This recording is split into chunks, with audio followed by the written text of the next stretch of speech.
પણ આ સમાજનું દુઃખ, દર્દ અને પીડા છે એ હું તમારી સમક્ષ રજૂ કરું છું. રાજવીઓને સાથે રાખીને આ સંસ્થા મોટી બની હોત, બરાબર છે, તો 3-3.5 કરોડ ક્ષત્રિયોની વ્યાખ્યામાં આવત.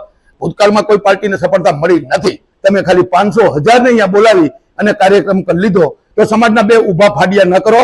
સમાજમાં તમે વિલીનીકરણ કરી અને આવી જાઓ. આ સંકલન સમિતિને આપણે ખૂબ મોટી બનાવીએ. એ વાત સાથે હું સહમત નથી, એટલે સમાજ સહમત નથી. એટલે સમાજની વાચા હું આપને આપી રહ્યો છું કે હું એક નિવેદન કરું અને હું એક જ હૈયાવરાર કાઢું, પણ આ સમાજનું દુઃખ, દર્દ અને પીડા છે એ હું તમારી સમક્ષ રજૂ કરું છું. કે જો રાજકીય પાર્ટી બનાવવાની હોય તો એને જાહેરાત કરવી હતી, અને જો સંગઠન બનાવવાની વાત હતી તો સંકલન સમિતિ સાથે મોટી સંસ્થા બનાવી, બરાબર છે, એને સાથે રહી અને રાજવીઓને ભલે સાથે રાખે, રાજવીઓને સાથે રાખીને આ સંસ્થા મોટી બની હોત, બરાબર છે, તો 3-3.5 કરોડ ક્ષત્રિયોની વ્યાખ્યામાં આવત. અને આ નવો રાજકીય પક્ષ કદાચ બનાવો હોત તો પણ શક્ય છે. 18 વર્ણને સાથે તમે રાખો, બરાબર છે, તો 6.5 કરોડ છે.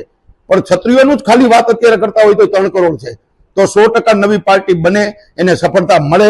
ભૂતકાળમાં કોઈ પાર્ટીને સફળતા મળી નથી, પણ બધા ક્ષત્રિયો સાથે ચાલે તો ક્ષત્રિયો સાથે ત્યારે જ ચાલે અને ત્યારે જ વિશ્વાસ મૂકી લે કે આ કરે છે કોણ, બરાબર છે, આમાં કેટલો વિશ્વાસ મૂકી શકાય, આ કેટલા સમાજલક્ષી છે, બરાબર છે, સમાજના હિત માટે કરે છે, પોતાના સ્વાર્થ માટે કરે છે, તો સ્પષ્ટપણે દેખાઈ આવે. અને સમાજને જ્યારે તમારે હાકલ કરીને, બરાબર છે, સમાજને વિશ્વાસમાં લઈને જે કાર્યક્રમ કરવો જોઈએ, એની બદલે તમે ખાલી 500,000 ને અહીંયા બોલાવી અને કાર્યક્રમ કરી લીધો. એટલે સમાજે સંદેશો આપ્યો છે કે અમે અત્યારે આ રાજનીતિ હોય એવું 100% લાગે છે, અને રાજનીતિ હોય તો જાહેર કરો, અને સંગઠનની વાત હોય તો સમાજના બે ઊભા ફાડિયા ન કરો. સમાજમાં તમે વિલીનીકરણ કરી અને આવી જાઓ. આ સંકલન સમિતિને આપણે ખૂબ મોટી બનાવીએ. જો મારી સંસ્થા જેવડી છે રાજપૂત યુવા સંઘ, કરણી સેના બહુ સારી સંસ્થા છે. કરણી સેનાના પ્રમુખ અહીંયા કેમ ગયા મને સમજાતું નથી, પણ સંકલન સમિતિમાં જે કાંઈ મગજમારી માથાકૂટો થઈ છે તો એના સાક્ષી છે, બરાબર છે. એને અન્યાય થયો છે, મને તો અન્યાય ઓમ થાય છે. મને સાઇડ આઉટ કરવામાં પણ આવે છે, એટલા માટે કરવામાં આવે છે. મને બોલવા ન દેવો, મને બોલવાનો શોખ નથી. સંકલન સમિતિમાં 1-2 સભ્યો એવા ગયા છે, ટાઈમ ઓછો પડે છે, બોલવા નથી દેતા. મેં હોદ્દો પણ નથી માંગ્યો, અને સંકલન સમિતિમાં માત્ર ને માત્ર રૂપાલા ઓપરેશન પૂરતો જ હું હતો, છતાં પણ, બરાબર છે, હું આજે છું એટલા માટે કે એ અંદર રહીને મેં જે જોયું છે અને અંદર જે રંધાઈ રહ્યું છે અને જે સમાજને નુકસાન થાય છે, એટલે હું રાજીનામું નથી આપતો.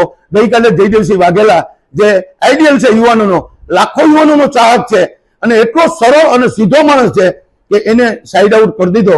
તો મારા જેવા આક્રમક માણસને હું તો એના માટે કદાચ કાંટો હોઈશ. તો એ તો એમાંય પણ કહે છે તમારે નીકળવું હોય તો નીકળી જાઓ, પણ હવે નથી નીકળવું.